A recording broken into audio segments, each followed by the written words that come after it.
Assalamualaikum everyone, this is me Hibba.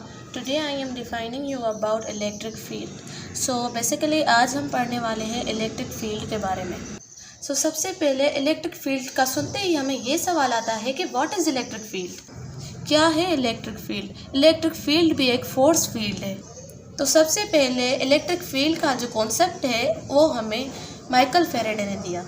उसके मुताबिक जो चार्ज पार्टिकल होते हैं उसके अराउंड जो रीजन बना होता है उसमें अगर कोई हम टेस्ट चार्ज ले आएँ, जैसे ही टेस्ट चार्ज उसमें रीजन में इंटर होगा तो वो फोर्स फील करेगा. और आप सबको पता ही होगा कि अगर दो चार्जेस प्लस में हों या माइनस में दो चार्ज हों तो वो एक दूसरे को रिपेल करते हैं. मतलब दो चार्ज नेगेटिव हों या दोनों चार्ज पॉजिटिव हों तो वो एक दूसरे को रिपेल करते हैं. और अगर दोनों चार्ज में से एक चार्ज प्लस हो और एक चार्ज माइनस हो तो वो एक दूसरे को अट्रैक्ट करते हैं.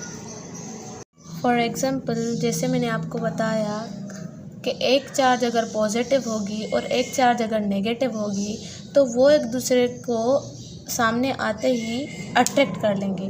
और अगर एक चार्ज पॉजिटिव होगी और दूसरी भी पॉजिटिव होगी तो वो थोड़ा ही सामने आते ही एक दूसरे को रिपेल कर देंगे. अब ये क्वेश्चन अराइज होता है कि ये चार्जेस एक दूसरे को अट्रैक्ट भी कर रही हैं, रिपेल भी कर रही हैं और एक दूसरे पर फोर्स भी लगा रही हैं. ये कैसे? तो इसके लिए कॉन्सेप्ट है फील्ड का. हमारी जो फोर्स फील्ड है और इलेक्ट्रिक फील्ड है ये इलेक्ट्रिक फोर्स को एक चार्ज ऑब्जेक्ट से दूसरे चार्ज ऑब्जेक्ट तक ट्रांसफ़र करती है.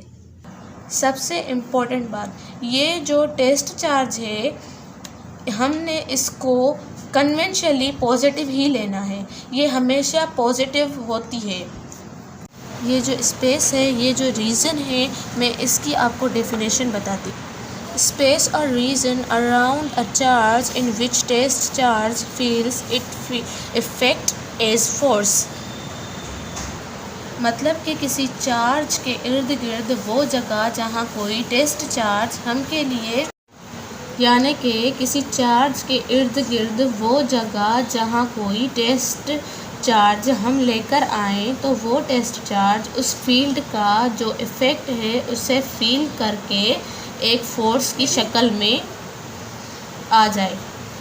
और ये इलेक्ट्रिक फील्ड जो है वो रिप्रेजेंट ई से होती है. और अगर इसके यूनिट की बात की जाए तो फोर्स का यूनिट क्या होता है?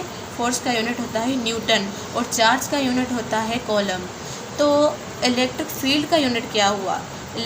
तो इलेक्ट्रिक फील्ड का यूनिट होगा न्यूटन पर कॉलम.